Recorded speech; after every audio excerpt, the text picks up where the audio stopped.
Hello दोस्तों, आप सभी का स्वागत है हमारे YouTube channel point of learning में। जैसा कि हम पिछले 3 अध्यायों का अध्ययन कर चुके हैं और अब आपके सामने क्लास 6 का चौथा अध्याय है, क्या बताती हैं हमें किताबें और खबरें। बिना किसी देरी के हम अपना चैप्टर शुरू करें। इससे पहले अगर आप हमारे चैनल पर नए हैं या पहली बार आए हैं तो आप हमारे चैनल को पॉइंट ऑफ लर्निंग को सब्सक्राइब कर लें और बेल आइकन को दबा दें, जिससे आने वाले सभी वीडियो के नोटिफिकेशन आप तक पहुंचती रहें। और अपने दोस्तों में भी वीडियो शेयर करें, जिससे उन्हें भी फ़ायदा मिल सके। दोस्तों, जैसा कि हमने पिछले 3 अध्यायों में बताया कि आप कॉपी और पेन लेकर के बैठें और छोटे छोटे जो सवाल आपके अध्याय से निकलते रहें उन्हें लिखते रहें और उन्हें साथ साथ पढ़ते रहें। इस तरीके से वीडियो के साथ साथ आपको छोटे छोटे सवाल तैयार होते चले जाएंगे और जब भी आप यूपीएससी या टीजीटी या पीजीटी या और एसएससी और दूसरे कंपटीशन की तैयारी करेंगे तो आपको डीपली किसी भी किताब को पढ़ने की कोई ज़रूरत नहीं पड़ेगी। आपके पास आपका खुद का इतना मटेरियल तैयार होगा कि आप सोच नहीं सकते हैं। तो बिना किसी देरी के हम बढ़ते हैं अपने अध्याय की ओर। दुनिया के प्राचीनतम ग्रंथों में से एक।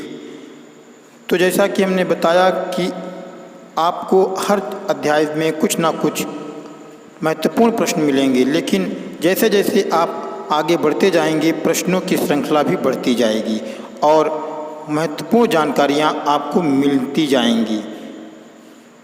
यानी कि अध्याय 4 में अब आपको ऐसे ऐसे महत्वपूर्ण प्रश्न उत्तर मिलेंगे जो आप सोच नहीं सकते हैं, या जब आप कभी पहली बार सीधे डायरेक्ट प्रतियोगी परीक्षाओं की कोई पुस्तक लेते हैं और उसको पढ़ना शुरू करते हैं तो आपको समझ में नहीं आता है। क्योंकि समझ में ना आने का कारण ये एक होता है कि हमारा बेसिक तैयार नहीं होता है, हमारा बेस कमज़ोर होता है।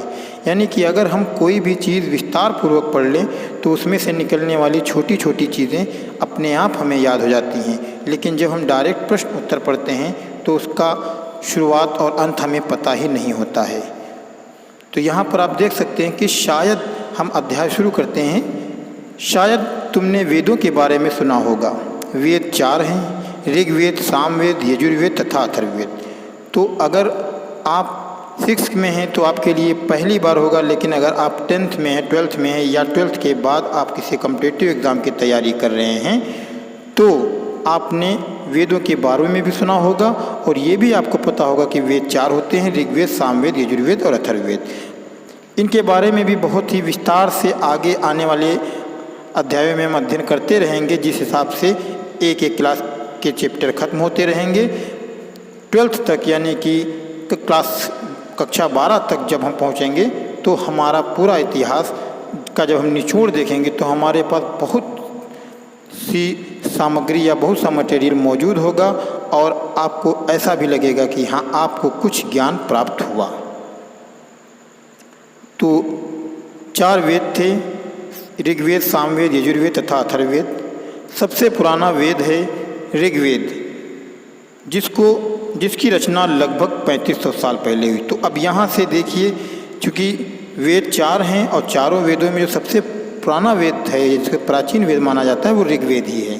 तो ऋग्वेद की रचना के बारे में पता चल रहा है कि ऋग्वेद कब लिखा गया, 3500 साल पहले। ऋग्वेद में 1000 से ज़्यादा प्रार्थनाएँ हैं, यानी मंत्र हैं या जिन्हें सूक्त कहा जाता है। 1000 से ज़्यादा प्रार्थनाएँ हैं जिन्हें सूक्त कहा गया है, सूत्र भी कहते हैं। सूक्त का मतलब है अच्छी तरह से बोला गया। अब ये नई एक जानकारी हमें मिलती है कि सूक्त की मीनिंग भी पता चल रही है। जो चीज़ अच्छी तरह से बोली जाए उसे सूक्त कहते हैं। ये विभिन्न देवी देवताओं की स्तुति में रचे गए, यानी ऋग्वेद के जितने भी ज़्यादातर अधिकतम जो सूक्त लिखे गए या प्रार्थनाएँ लिखी गईं वह देवी देवताओं की स्तुति में लिखे गए। इनमें से 3 देवता बहुत महत्वपूर्ण हैं। अब जिन देवताओं का वर्णन ऋग्वेद में मिलता है उनमें 3 बहुत ही महत्वपूर्ण हैं: अग्नि देवता, इंद्र देवता और सोम देवता।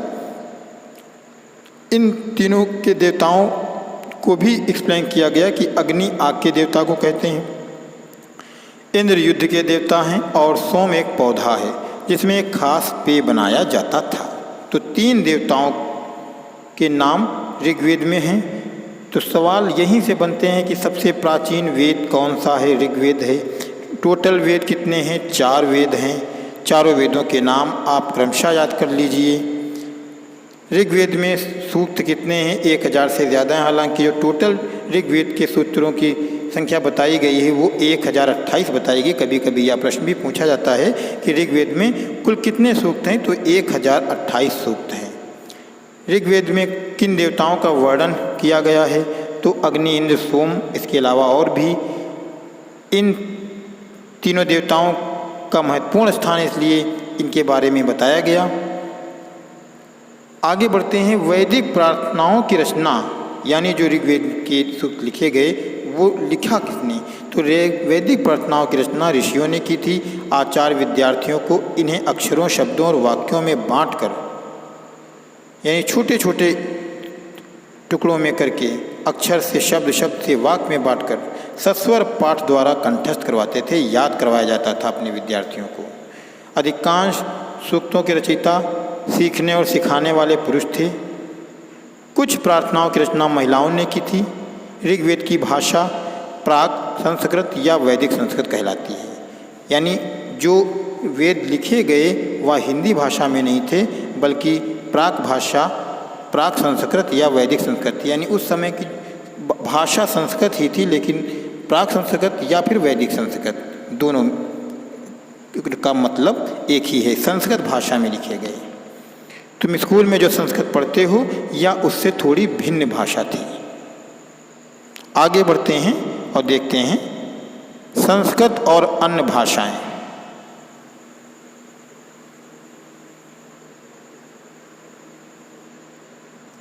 संस्कृत और अन्य भाषाएं। संस्कृत भाषा भारोपीय, भारत यूरोपीय भाषा परिवार का हिस्सा है। तो यह प्रश्न भी एक हमें पता चलता है कि संस्कृत किस भाषा परिवार का हिस्सा है? तो भारोपीय भाषा परिवार का हिस्सा है। भारत की कई भाषाएं, असमिया, गुजराती, हिंदी, कश्मीरी और सिंधी, एशियाई भाषाएं जैसे फारसी तथा यूरोप की बहुत सी भाषाएं जैसे अंग्रेजी, फ्रांसीसी, जर्मन, यूनानी, इतालवी, स्पेनिश आदि इसी परिवार से जुड़ी हुई हैं, यानी कि भारोपीय भाषा से जुड़ी हुई हैं। उन्हें एक भाषा परिवार इसलिए कहा जाता है क्योंकि आरंभ में उनमें कई शब्द एक जैसे थे। उदाहरण के लिए मातृ संस्कृत में, माँ हिंदी में और मदर अंग्रेजी शब्द में कहा जाता है।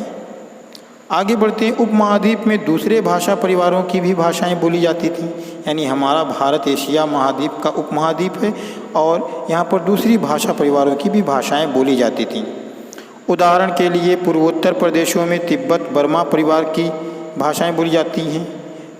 तमिल, तेलुगु, कन्नड़ और मलयालम द्रविड़ भाषा परिवार की भाषाएं हैं, यानी एक परिवार द्रविड़ परिवार भी है, द्रविड़ भाषा परिवार भी है, जिसके अंतर्गत हमारी तमिल, तेलुगु, कन्नड़ और मलयालम भाषाएं आती हैं। जबकि झारखंड और मध्य भारत के कई हिस्सों में बोली जाने वाली भाषाएं ऑस्ट्रो एशियाटिक परिवार से जुड़ी हुई हैं। आगे हम देखते हैं कि हम जिन किताबों को पढ़ते हैं वे लिखी और छापी गई हैं, यानी वर्तमान समय में हम जिन पुस्तकों से अध्ययन करते हैं या जिनसे पढ़ाई करते हैं वो ये लिखी गई हैं और छापी गई हैं। लेकिन ऋग्वेद का उच्चारण किया जाता था और श्रवण किया जाता था। यहाँ पर ध्यान देने की बात है कि ऋग्वेद का उच्चारण किया जाता था और श्रवण किया जाता, यानी सुना जाता था, ना कि पढ़ा जाता था।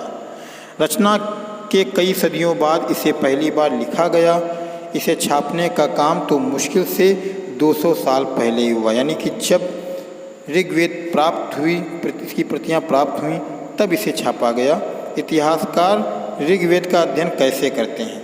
इतिहासकार पुरातत्ववेत्ताओं की तरह ही अतीत के बारे में जानकारी इकट्ठी करते हैं, लेकिन भौतिक अवशेषों के अलावा वे लिखित स्रोतों का भी उपयोग करते हैं।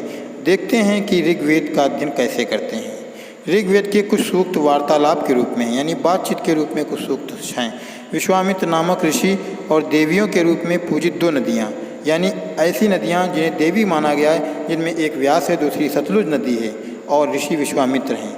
इनके बीच में कुछ वार्तालाप होती है, कुछ कन्वर्सेशन होती है और इसे एक सूक्त के रूप में शामिल किया गया ऋग्वेद में।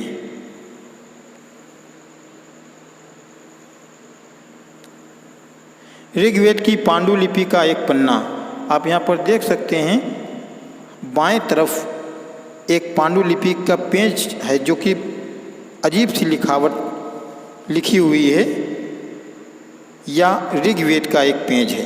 इसके बारे में बताया गया है कि यह भूर्ज वृक्ष की छाल पर लिखी एक पांडुलिपि कश्मीर में पाई गई थी। लगभग 150 वर्ष पहले ऋग्वेद को सबसे पहली बार छापने के लिए इसका उपयोग किया गया था। इसी पांडुलिपि को देखकर अंग्रेजी अनुवाद तैयार हुआ। यह पांडुलिपि पूरे महाराष्ट्र के एक पुस्तकालय में सुरक्षित है। आप देख सकते हैं कि आपके सामने 150 साल पहले पाए गए ऋग्वेद की पृष्ठ का एक भाग जो कि आज भी सुरक्षित रखा गया है पुणे महाराष्ट्र के एक म्यूजियम में। जैसा कि अभी हमने आपको बताया कि कुछ सूक्त ऋग्वेद के वार्तालाप के रूप में भी हैं, जिसमें विश्वामित्र और 2 पूजनीय नदियों के बारे में वर्णन किया गया है। यहाँ पर उसी का एक अंश दिया गया है, एक सूक्त का अंश है कि विश्वामित्र और नदियाँ, तो उसका एक छोटा सा भाग सूक्त का क्या कन्वर्सेशन और किस तरीके से हो रहा है। विश्वामित्र क्या कह रहे हैं, हे नदियों, अपने बछड़ों को चाटती हुई 2 दमकती गायों की तरह 2 फुर्तीले घोड़ों की चाल से पहाड़ों से नीचे आओ। इंद्र द्वारा दी हुई शक्ति से स्फूर्त तुम रथ की गति से सागर की ओर बह रही हो। तुम जल से परिपूर्ण हो और एक दूसरे से मिल जाना चाहती हो। नदियाँ क्या जवाब दे रही, जल से परिपूर्ण हम देवताओं के बताए रास्ते पर चलती हैं। एक बार निकलने पर हमें रोका नहीं जा सकता। ऋषि, तुम हमसे प्रार्थना क्यों कर रहे हो? विश्वामित्र फिर बोल रहे हैं, हे बहनों, मुझ गायक को प्रार्थना सुनो। मैं रथों और गाड़ियों सहित बहुत दूर से आया हूँ। कृपा करके अपने जल को हमारे रथों और गाड़ियों की धुरियों के ऊपर ना उठाओ, ताकि हम आसानी से उस पार जा सकें। नदियाँ क्या जवाब देती हैं, हम तुम्हारी प्रार्थना सुनेंगे, जिससे तुम सब सुरक्षित उस पार जा सकोगे। इतिहासकार ये बताते हैं कि ये प्रार्थना उस क्षेत्र में रची गई होगी जहाँ ये नदियाँ बहती हैं। वे ये भी सुझाते हैं कि जिस समाज में ऋषि रहते थे वहाँ घोड़ों और गायों को बहुत महत्व दिया जाता था। इसलिए नदियों की तुलना घोड़ों और गायों से की गई है। ऋग्वेद की प्रार्थनाओं में अन्य दूसरी नदियाँ, खासकर सरस्वती, सिंधु और उसकी सहायक नदियों का भी जिक्र है। गंगा और यमुना का उल्लेख सिर्फ एक बार हुआ है। तो ध्यान देने वाली बात यहाँ पर यही है कि ऋग्वेद में सतलुज नदी, व्यास नदी को देवी के रूप में माना गया। इसके साथ ही यहाँ के ऊपर दूसरी नदियों का भी वर्णन है, जिसमें सरस्वती, सिंधु नदी और उसकी सहायक नदियाँ भी हैं। लेकिन गंगा और यमुना का उल्लेख सिर्फ एक बार ऋग्वेद में मिलता है। अब हम आगे देखते हैं मवेशी, घोड़े और रथ। पूरा का पूरा अध्याय आप भी मान के चलिए कि ये ऋग्वेद से जुड़ा हुआ है। ऋग्वेद से बहुत से छोटे छोटे महत्वपूर्ण सब प्रश्न आपको यहाँ पर देखने को मिलेंगे। ऋग्वेद में मवेशियों, बच्चों, खासकर पुत्रों और घोड़ों की प्राप्ति के लिए अनेक प्रार्थनाएं, यानी बहुत से सूत्र ऐसे हैं जो बच्चों की प्राप्ति, घोड़ों की प्राप्ति और मवेशियों के लिए रचे गए हैं। घोड़ों को लड़ाई में रथ खींचने के काम में लाया जाता था। इन लड़ाइयों में मवेशी जीत कर लाए जाते थे। लड़ाइयाँ वैसे ज़मीन के लिए भी लड़ी जाती थीं जहाँ अच्छे चारागाह हों या जहाँ पर जौ जैसी जल्दी तैयार हो जाने वाली फसलों को उपजाया जा सके। कुछ लड़ाइयाँ पानी के स्रोतों और लोगों को बंदी बनाने के लिए भी लड़ी जाती थीं। युद्ध में जीते गए धन का कुछ भाग सरदार रख लेते थे तथा कुछ हिस्सा पुरोहित को दिया जाता था। शेष धन आम लोगों में बांट दिया जाता था। कुछ धन यज्ञ करने के लिए भी प्रयुक्त होता था। यज्ञ की आग में आहुति दी जाती थी। ये आहुतियाँ देवी देवताओं को दी जाती थीं। घी, अनाज और कभी कभी जानवरों की भी आहुति दी जाती थी। यानी इससे ये पता चलता है कि उस समय जो लड़ाइयाँ होती थीं उनमें से बहुत सी चीज़ें प्राप्त होती थीं। उसका बंटवारा किस तरीके से होता था, पुरोहित को भी दिया जाता था, आम जनता में भी बांटा जाता था, सरदारों को भी बांटा जाता था। साथ ही साथ यज्ञ के लिए भी कुछ धनराशि या कुछ पैसा रख लिया जाता था और उसमें देवी देवताओं को आहुति दी जाती थी। आहुति में एक चीज़ ध्यान देने चीज़ है कि घी और अनाज और कभी कभी जानवरों की भी आहुति यानी कि बलि दी जाती थी। यह ऋग्वेद में वर्णन हमें मिल रहा है। अधिकांश पुरुष इन युद्धों में भाग लेते थे। कोई स्थायी सेना नहीं होती थी, लेकिन लोग सभाओं में मिलते जुलते थे और युद्ध व शांति के विषय में सलाह मशविरा भी करते थे। यहाँ ये ऐसे लोगों को अपना सरदार चुनते थे जो बहादुर और कुशल योद्धा हो, यानी आपस में बैठ करके बातचीत की जाती थी और आपस में ही एक अपना सरदार चुना जाता था जो बहादुर भी हो, योद्धा भी हो। लोगों की विशेषता बताने वाले शब्द, यानी कैसे लोगों को जाना जाए, तो लोगों का वर्गीकरण काम, भाषा, परिवार और समुदाय, निवास स्थान या सांस्कृतिक परंपरा के आधार पर किया जाता था। ऋग्वेद में लोगों की विशेषता बताने वाले कुछ शब्दों को देखिए। ऐसे दो समूह जिनका वर्गीकरण काम के आधार पर किया गया है। पुरोहित, जिन्हें कभी कभी ब्राह्मण कहा जाता था, तरह तरह के यज्ञ और अनुष्ठान करते थे। दूसरे लोग थे राजा। ये राजा वैसे नहीं थे जिनके बारे में तुम बाद में पढ़ो, इनके बारे में तुम बाद में पढ़ोगे। ये ना तो बड़ी राजधानियों और महलों में रहते थे, ना इनके पास सेना थी, ना ही ये कर वसूलते थे। प्रायः राजा की मृत्यु के बाद उसका बेटा अपने आप ही शासक नहीं बन जाता था, यानी राजा का चुनाव होता था, राजा का बेटा राजा नहीं बनता था।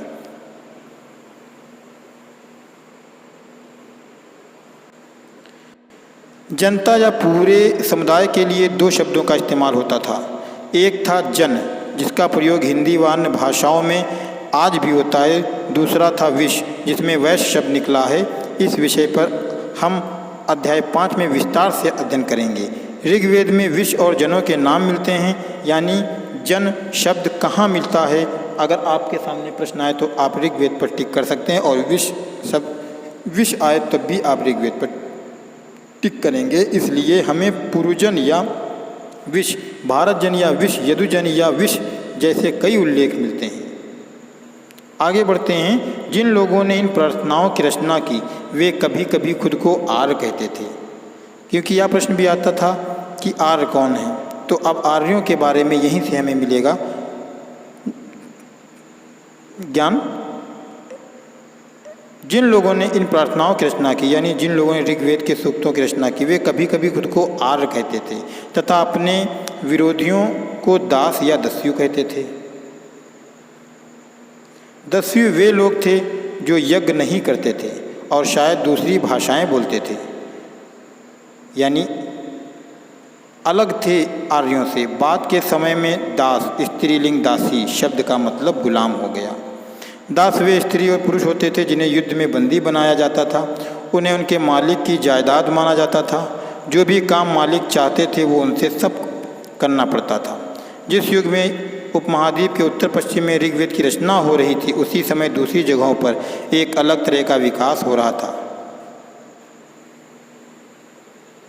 खामोश प्रहरी, कहानी महापाषाणों की, यानी कि पाषाणों का वक्त जैसे जैसे बीता उसके बाद सभ्यताएं विकसित होती रहीं, और विकसित सभ्यताएं सिंधु घाटी सभ्यता के बारे में जैसा कि आपने पढ़ा, वैदिक सभ्यता सिंधु घाटी सभ्यता के बाद की सभ्यता, यानी कि पहले एक नगरीय सभ्यता थी जो कि किन्हीं कारणोंवश समाप्त हुई, और उसके बाद में एक ग्रामीण सभ्यता वजूद में आई जो कि वैदिक सभ्यता थी, और वैदिक सभ्यता पूरी ग्रामीण सभ्यता थी।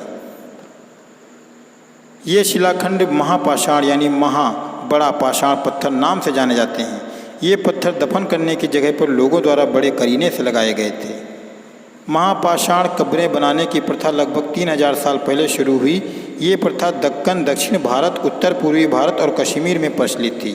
कुछ महत्वपूर्ण महापाषाण पुरास्थल मानचित्र 2 में दिखाए गए हैं। कुछ महापाषाण जमीन के ऊपर ही दिख जाते हैं, कुछ महापाषाण जमीन के भीतर भी हैं।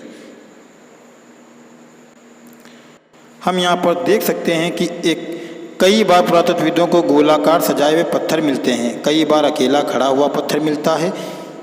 यही एकमात्र प्रमाण है जो ज़मीन के नीचे कब्रों को दर्शाते हैं। आप देख सकते हैं कि आपके सामने एक चित्र है जो गोल आकार में है, यानी कि एक लोग जो कब्र बनाते थे वो किस तरीके से बनाते थे वैदिक काल में, इस तरीके से आप देख सकते हैं। शवों को दफनाना, इन सब कब्रों में कुछ समानताएं हैं। सामान्यतः मृतकों को खास किस्म के मिट्टी के बर्तनों के साथ दफनाया जाता था, जिन्हें काले लाल मिट्टी के बर्तनों ब्लैक एंड रेड वेयर के नाम से जाना जाता है। इनके साथ ही मिले हैं लोहे के औजार और हथियार, घोड़ों के कंकाल और सामान तथा पत्थर और सोने के गहने। यानी इतनी चीज़ें मृतकों के साथ, मृतकों जो कंकाल पाए गए या मृतक होते थे, इनके साथ ये सब चीज़ें रखी जाती थी जो कि खुदाई में प्राप्त हुई। महापाषाण कब्रों से मिले लोहे के सामान, आप देखेंगे नीचे चित्र जो आपके सामने भी आने वाला है। घोड़े के लिए सामान, कुल्हाड़ियाँ और कटार, इस तरीके से उस समय ये औजार या हथियार लोगों के साथ रख दिए जाते थे।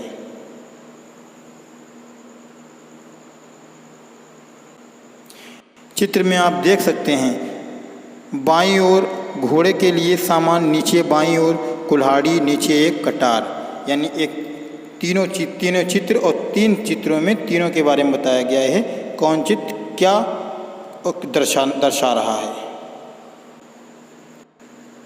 लोगों की सामाजिक असमानताओं के बारे में पता लगाना है। पुरातत्वविद ये मानते हैं कि कंकाल के साथ पाई गई चीज़ें मरे हुए व्यक्ति की ही रही होंगी। कभी कभी एक कब्र की तुलना में दूसरी कब्र में ज़्यादा चीज़ें मिलती हैं। ब्रह्मगिरी की को मानचित्र में खोजिए, यानी ये पृष्ठ 13 पर मानचित्र। यहाँ एक व्यक्ति की कब्र में 33 सोने के मनके और शंख पाए गए। दूसरे कंकाल के पास सिर्फ कुछ मिट्टी के बर्तन पाए गए। ये दफनाए गए लोगों की सामाजिक स्थिति में भिन्नता को दर्शाता है, यानी कुछ लोग अमीर थे तो कुछ लोग गरीब, और कुछ लोग सरदार थे तो कुछ उनके अनुयायी। कुछ कब्रें खास परिवारों के लिए थीं। कभी कभी महापाषाणों में एक से अधिक कंकाल मिले हैं। वे ये दर्शाते हैं कि शायद एक ही परिवार के लोगों को एक ही स्थान पर अलग अलग समय पर दफनाया गया था। बाद में मरने वाले लोगों को पोर्ट हॉल के रास्ते कब्रों में लाकर दफनाया जाता था। ऐसे स्थान पर गोलाकार लगाए गए पत्थर या चट्टान चिन्हों का काम करते थे, जहां लोग आवश्यकता अनुसार शवों को दफनाने दोबारा आ सकते थे। यानी एक पहचान के लिए गोलाकार आकृति बनाई जाती थी, और जब भी वहां पर एक ही परिवार के लोगों का कोई भी परिवार का कोई सदस्य मृत्यु प्राप्त करता था तो उसके शव को वहीं पर दफनाया जाता था। इनाम गांव की एक गांव इनाम गांव या भीमा की सहायक नदी घोड़ के किनारे एक जगह है। इस जगह पर 3600 से 2700 साल पहले, यानी आज से 3600 साल से 2700 साल पहले लोग रहते थे। यहाँ वैक्स लोगों को प्रायः गड्ढे में सीधा लिटाकर दफनाया जाता था। यानी जो नौजवान लोग होते थे उन्हें सीधा लिटा दिया जाता था। उनका सिर उत्तर की ओर होता था। कई बार उन्हें घर के अंदर ही दफनाया जाता था। ऐसे बर्तन जिनमें शायद खाना और पानी हो दफनाए गए शव के पास रख दिए जाते थे। एक आदमी को 5 कमरों वाले मकान के आंगन में 4 पैरों वाले मिट्टी के एक बड़े से संदूक में दफनाया गया था। बस्ती के बीच में बसा यह घर गांव के सबसे बड़े घरों में एक था। इस घर में एक अनाज का गोदाम भी था। शव के पैर मुड़े हुए थे। यानी यह सारी चीज़ें पुरातत्वविदों को खुदाई में प्राप्त हुई हैं। दोस्तों, अध्याय का अंतिम पृष्ठ या अध्याय भी अपने समापन की ओर देखते हैं कि कंकालों से हमें क्या पता चलता है, क्या बताते हैं हमें कंकालों के अध्ययन। छोटे आकार के आधार पर एक बच्चे के कंकाल को आसानी से पहचाना जा सकता है, लेकिन एक बच्चे और बच्ची के कंकाल के बीच कोई बड़ा फर्क नहीं होता। हम ये कैसे पता लगा सकते हैं कि कंकाल किसी पुरुष का है या स्त्री का? कभी कभी लोग कंकाल के साथ मिले सामानों के आधार पर इसका अंदाज़ा लगाते हैं। उदाहरण के लिए, यदि कंकाल के साथ गहने मिलते हैं तो कई बार उसे महिला का कंकाल मान लिया जाता था। लेकिन ऐसी समझ के साथ समस्याएं हैं। अक्सर पुरुष भी आभूषण पहनते थे। ध्यान देने वाली बात यह है कि आपको यहाँ से भी 1-2 महत्वपूर्ण प्रश्न मिलेंगे। कंकाल का लिंग पहचानने का बेहतर तरीका उसकी अस्थियों की जांच है। चूँकि महिलाएं बच्चों को जन्म देती हैं, इसलिए उनका कटी प्रदेश या कूल्हा पुरुषों से ज़्यादा बड़ा होता है। ये समझ कंकालों के आधुनिक अध्ययन पर आधारित है। तो ये बात जो बताई गई पहचान स्त्री और पुरुष के लिए, तो ये आधुनिक अध्ययन जो किए गए इनके आधार पर बताई गई। आज से लगभग 2000 साल पहले, यहाँ से आपको महत्वपूर्ण प्रश्न मिलेगा, आज से लगभग 2000 साल पहले चरक नाम के प्रसिद्ध वैद्य हुए थे, यानी एक वैद्य हुए। अब इनका समय भी पता चलता है कि 2000 साल पहले चरक 2000 साल पहले हुए थे। उन्होंने चिकित्सा शास्त्र पर चरक संहिता नाम की किताब लिखी। कभी कभी सवाल पूछा जाता है कि चरक संहिता के लेखक कौन हैं, तो महर्षि चरक थे, या चरक द्वारा लिखी गई पुस्तक का क्या नाम है, चरक संहिता। वे कहते हैं कि मनुष्य के शरीर में 360 अस्थियां होती हैं। ध्यान दीजिएगा साथियों, या आधुनिक शरीर रचना विज्ञान की 206 अस्थियों से काफ़ी ज़्यादा है। यानी वर्तमान समय में विज्ञान जो प्रमाणित कर रहा है या विज्ञान में जो बताया जा रहा है आज, तो यह बताया जाता है कि मनुष्य के शरीर में 206 अस्थियां हैं, जबकि चरक ने अपने अध्ययन के आधार पर बताया कि मनुष्य के शरीर में 360 अस्थियां होती हैं। अब इसमें जो अंतर है या क्या भ्रांति है, वो आपके सामने अगली लाइन में मौजूद है। विज्ञान 206 अस्थियों से काफ़ी ज़्यादा है जो आज बताता है। संभवतः चरक ने अपनी गिनती में दांत, अस्थियों के जोड़ और कार्टिलेज के जोड़ कर ये संख्या बताई थी। यानी कि जो आधुनिक विज्ञान है वो बहुत सी चीज़ें छोड़ करके 206 मुख्य अस्थियाँ बता रहा है, लेकिन चरक ने उनमें कई और भी अस्थियों को जोड़ा था। इनाम गांव के लोगों के काम धंधे। इनाम गांव में पुरातत्वविदों को गेहूं, जौ, चावल, दाल, बाजरा, मटर और तिल के बीज मिले हैं। कई जानवरों की हड्डियां भी मिली हैं। कई हड्डियों पर काटने के निशान से अंदाज़ा होता है कि लोग इन्हें खाते होंगे। गाय, बैल, भैंस, बकरी, भेड़, कुत्ता, घोड़ा, गधा, सांभर, चितकबरा, हिरन, मृग, खरजा, नेवला, चिड़िया, घड़ियाल, कछुआ, केकड़ा और मछली की हड्डियां भी पाई गईं। ऐसे साक्ष्य मिले हैं कि बेर, आंवला, जामुन, खजूर और कई तरह की रसभरियाँ एकत्रित की जाती थीं। तो यह हमारा अध्याय 4 था जो क्लास 6 का था। यहाँ पर हम देख सकते हैं कि वैदिक काल के लोग गेहूँ, जौ, चावल यानी जितने अनाज यहाँ पे आपने देखे इनसे परिचित थे। हड्डियाँ भी जानवरों की पाई गईं। इससे ये पता चलता है कि उस वक्त के लोग मांस का सेवन करते होंगे। साथ ही और जितने पशु पक्षी उस समय लोगों ने ऋग्वेद में दर्शाए उनका वर्णन मिलता है। कौन कौन से पेड़, यानी कि बहुत सी महत्वपूर्ण जानकारियाँ ऋग्वेद से हमें मिलती हैं। अध्याय 4 यहीं पर समाप्त होता है। आपसे विदा लेते हैं इसके साथ कि अगर आपको वीडियो अच्छी लगी हो तो अपने दोस्तों में इसे शेयर करें और हमारे चैनल को सब्सक्राइब कर दें। देखते रहें पॉइंट ऑफ लर्निंग। ज़्यादा से ज़्यादा जानकारी के लिए इस लर्निंग प्लेटफॉर्म पर बने रहें। अगर आपके कोई भी सवाल या सुझाव हैं तो आप हमें कमेंट बॉक्स में बताएं। हम आपकी समस्याओं का समाधान अपने वीडियो के माध्यम से, अपने चैनल के माध्यम से आप तक पहुंचाएंगे। मिलते हैं चैप्टर नंबर 5 में एक नई जानकारी के साथ। तब तक के लिए दीजिए मुझे इजाज़त और देखते रहिए पॉइंट ऑफ लर्निंग।